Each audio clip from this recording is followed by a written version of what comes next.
Welcome to the Fitness Business Podcast, brought to you by Active Management, the world's leading fitness business coaches who in 2015 will help you #grow your business. This is the world's #1 podcast for fitness business owners and managers. We interview real owners and learn what has been working for them to make them so successful. Here's the host of the Fitness Business Podcast, Chantal. Thanks, Harper. You're listening to the Fitness Business Podcast for fitness business owners and managers. Today's show will feature the world expert in retention of fitness business members and clients, Dr. Paul Bedford. But I'll tell you more about him shortly. For now, we have some amazing news for you. If you're listening while you're driving, it's time to pull over. If you're running on a treadmill right now, then hit the pause button for a sec. And if you're just relaxing at home with a coffee, time to put it down so you don't scold yourself. This is big news. The Fitness Business Podcast for fitness business owners and managers, drumroll please, is going weekly from this month. That's right, after just 4 shows, the feedback has been so incredible, and thank you to you guys for that we're actually making the Fitness Business Podcast a weekly show. So what that means is more special guests, more great info, and of course, more opportunities for you to grow your fitness business. The weekly Fitness Business Podcast will be live every Thursday or Friday, depending on where in the world you're listening. So the easiest thing to do is subscribe. All you need to do is go to iTunes, search for the Fitness Business Podcast, and click on subscribe. It's generally on the left-hand side of your screen. That way, you're never going to miss a show. Now, in our next show, I'm going to announce the first of our sponsors. I'll tell you all about them. And that next show, of course, is actually next week. So let's get on with today. And we are so lucky to have the privilege to hear from the retention guru, Dr. Paul Bedford. Dr. Paul Bedford has over 20 years experience working in the fitness industry. He's one of the global fitness industry's leading authorities on retention, attrition, and member experience management. During our chat, I asked him about the most surprising revelation that he's come across when it comes to retaining members, and whether or not he's observed any correlation between group exercise and retention, and then personal training and retention. Finally, you're going to be amazed when he shares with us his top 3 strategies to build member retention, which of course is especially great. As we know, it's cheaper to keep our members than it is to get new ones. So let's tune in to my interview with Dr. Paul Bedford. Paul, thank you for joining us on the Fitness Business Podcast. Can you tell us what's been the most surprising revelation you've come across after all the research that you've done on fitness business retention? I think for me, and it might not be as interesting to other people, but for me, the fact that people over the age of 35 behave significantly differently from people under the age of 35. So I've often been quoted as saying, in the fitness industry, you're old at 35, which isn't great for me. No, me neither. Well, yeah, it really is just about the way people behave. And when you look at the sort of numbers of people I look at, what you see is that people over the age of 35, while they visit their gyms less frequently, they are more regular in terms of the actual time and day that they train. So if they say they're going to train Thursday evening, they train Thursday evening. If they say they're going to train Monday, they train Monday. So it's much more routine for them, where members under the age of 35 are much more likely to attend more frequently, but it's much more in sort of an ad hoc fashion, sort of almost grabbing workouts when they can or fitting them in around the rest of their lives. So for me, that's the thing. Okay, so what you're saying is those over 35s, would you say they're a more reliable member, a more consistent member we can... Yeah. Yep. A significant difference in terms of almost with every age, tenure, every decade beyond, so 45s, 55s, they get more reliable, more consistent, they stay longer overall within a membership. They're harder to recruit into a health club membership, but once you've got them, they stay. With that in mind, how do we as health club owners and managers treat the over 35-year-old member?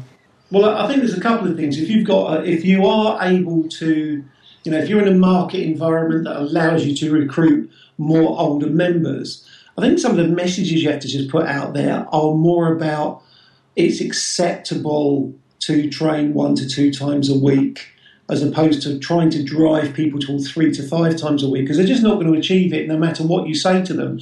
So sort of manage their expectations, but as a manager also manage our expectations of them.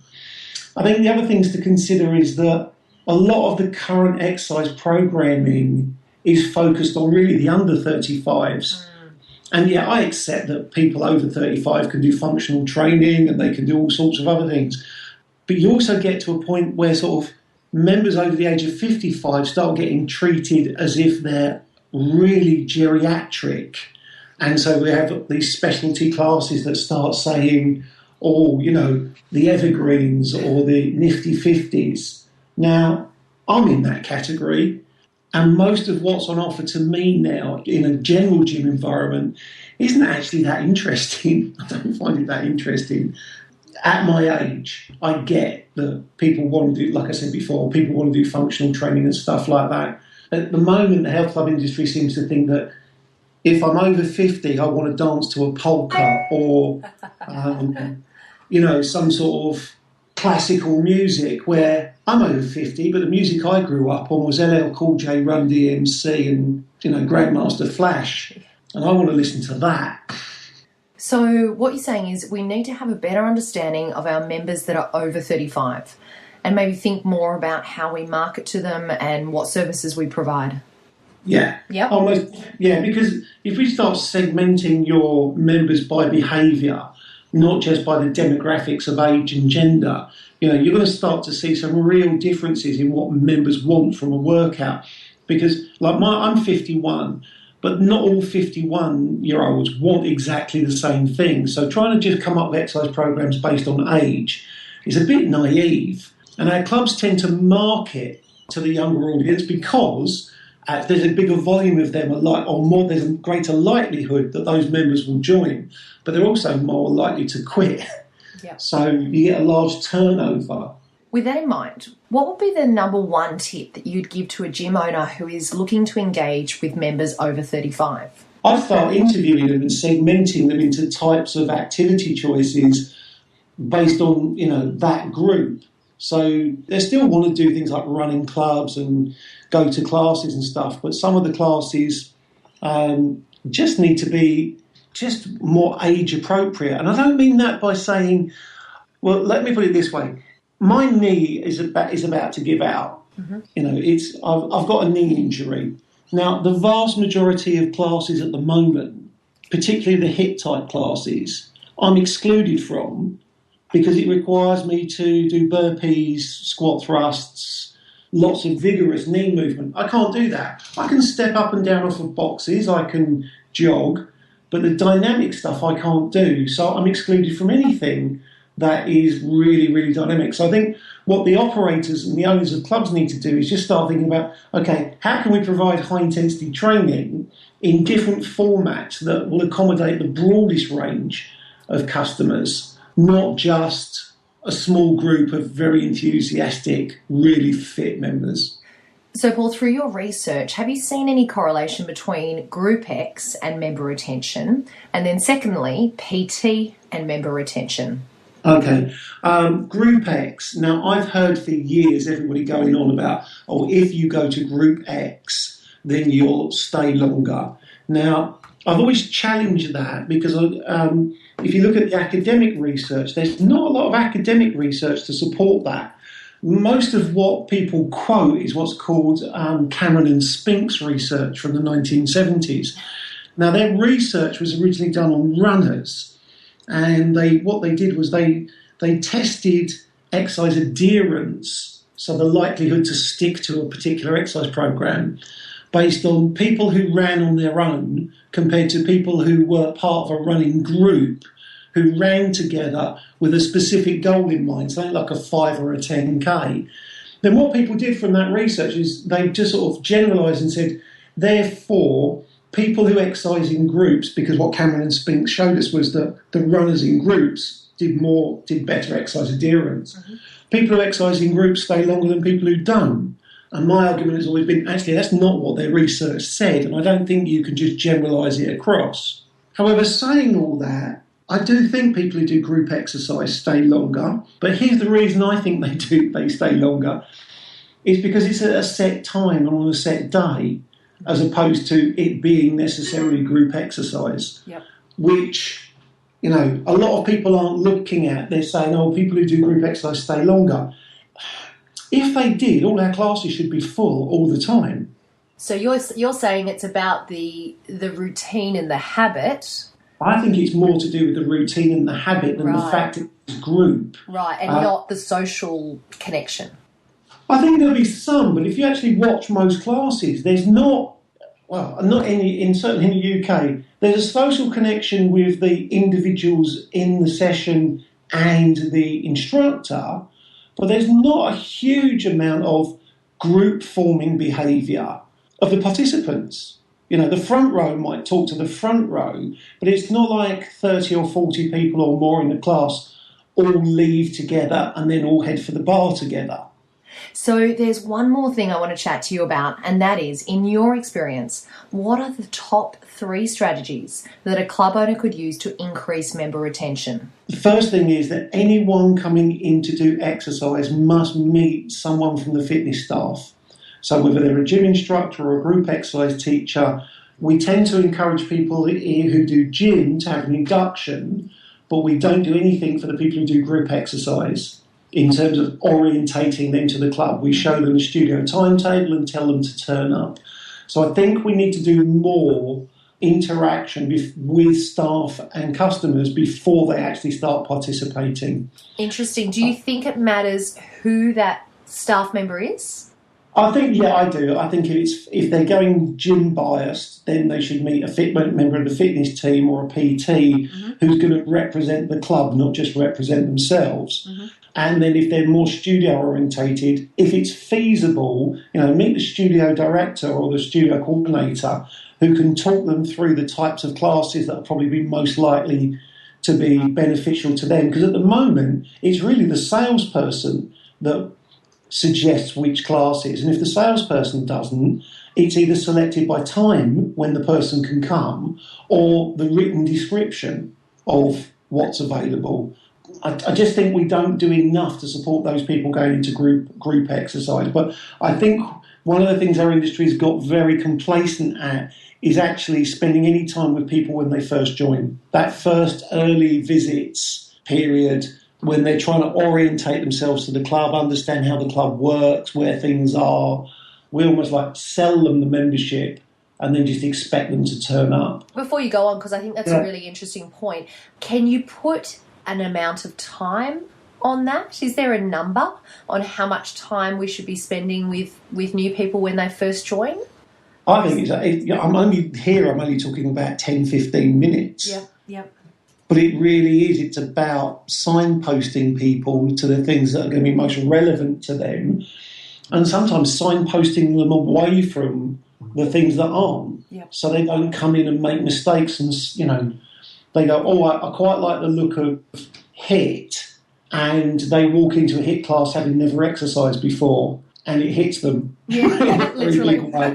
It becomes demotivating rather than motivating. Yeah. Okay, number 2. Recognise that no one wants a gym membership. All they want are the results of a gym membership, which is a very different way of thinking about things. People come in, they join a gym because they have expectations about what joining a gym or a health club will do for them, and it's the results that they're looking for. So we have to become much better at delivering results rather than just giving them access to facilities. Therefore, if we're planning exercise programs, every exercise in that exercise program should relate to their goal and shouldn't just be something faddish or something the trainer likes to teach because that's what they like doing. Members who don't see a relationship between the exercises they're doing and their goal stop doing those exercises. So we need to become much more results orientated with the way in which we prescribe exercise to people. Can you give us an example of a gym that is particularly good at creating a streamlined member experience? Well, let me just talk about Marriott hotels, because I've worked with them quite extensively over the years, and then I'll give you a couple of other examples. They approached me about doing some work with them relative to their gym induction process. They already had one, and they wanted it reviewed and revamped, and so I worked with them on that.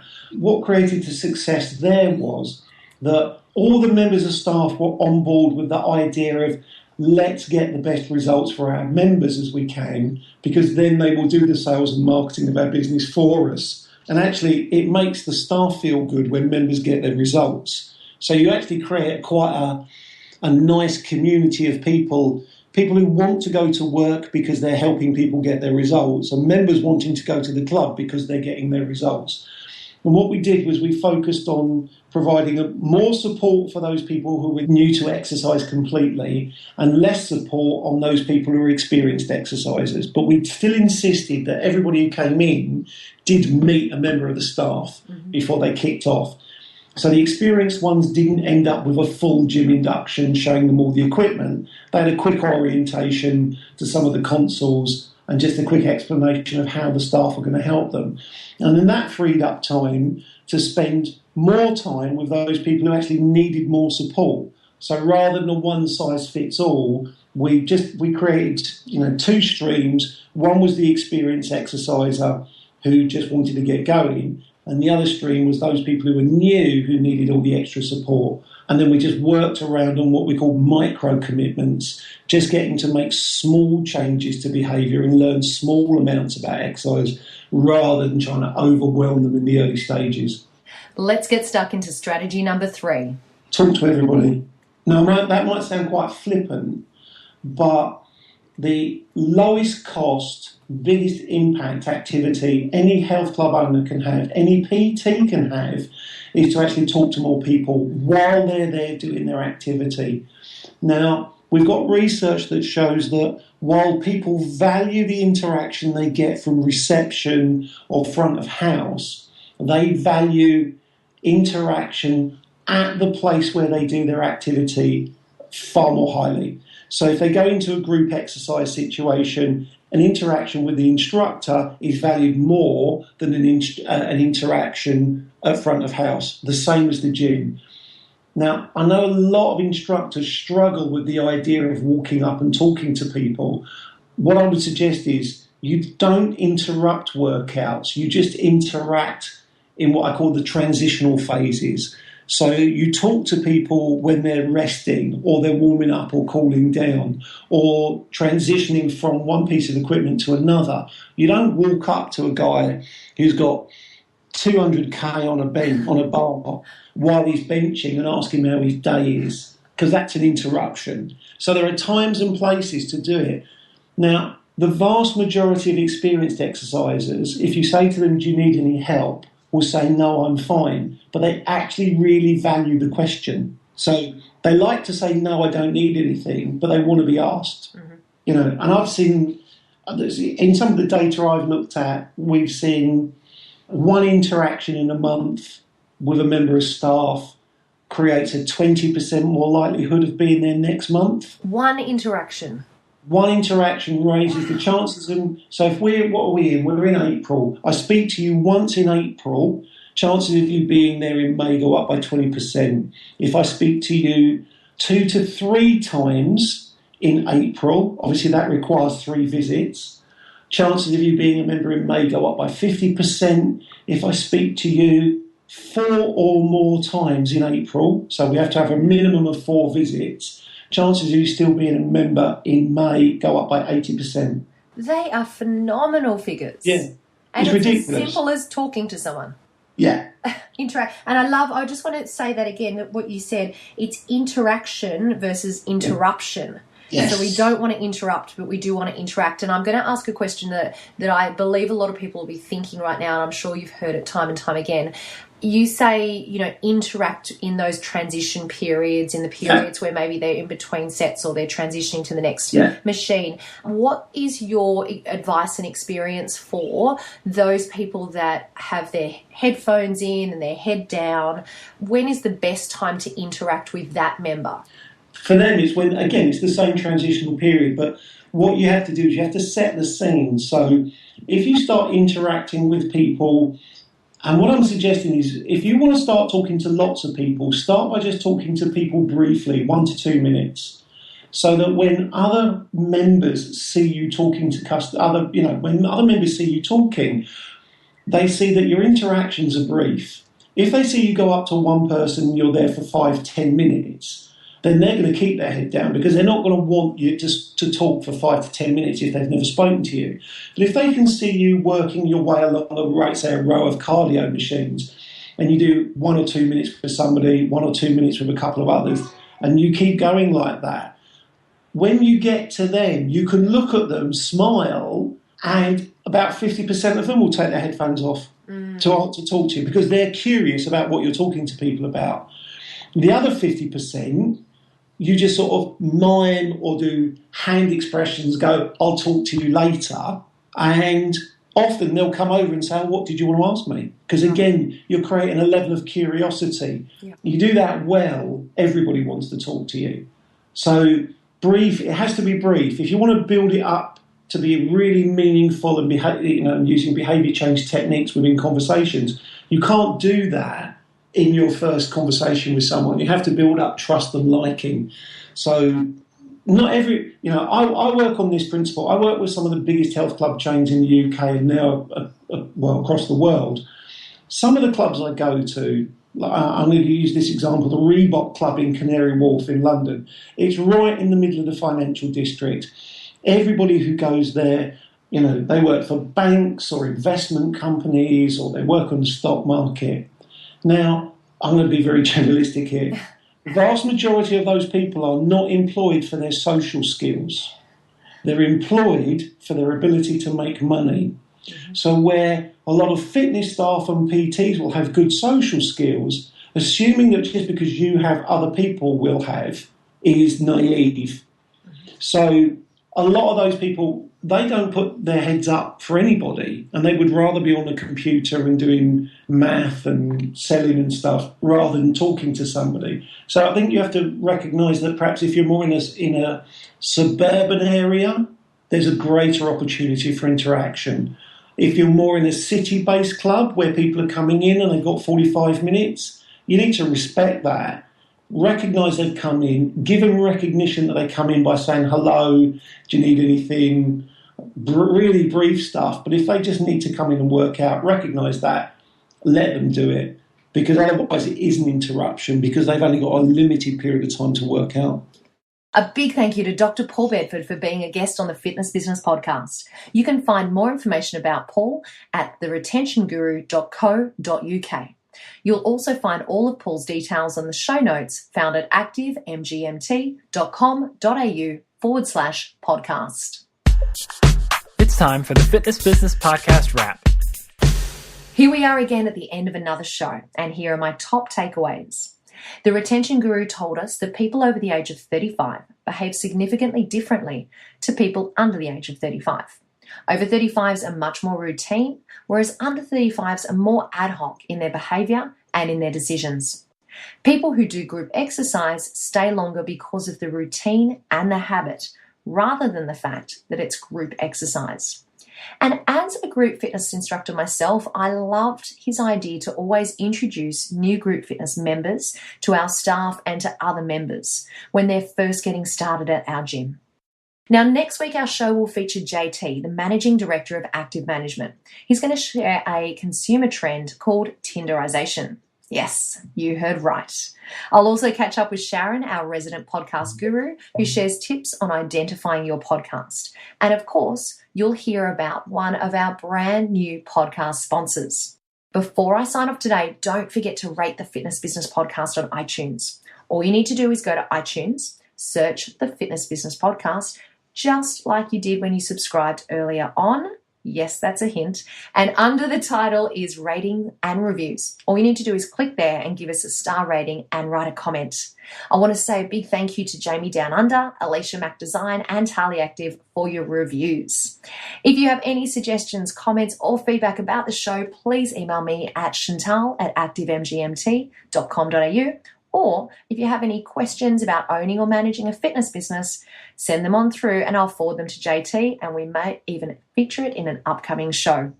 Until next month, what you leave behind is not what's engraved in stone monuments, but what's woven into the lives of others. You have been listening to the world's #1 podcast called the Fitness Business Podcast, brought to you by Active Management. We are dedicated to helping your fitness business #grow in 2015. Check out www.activemgmt.com.au for resources, tools, and more to help you. And by far, the best value for you is to become a member, so join today at www.activemgmt.com.au.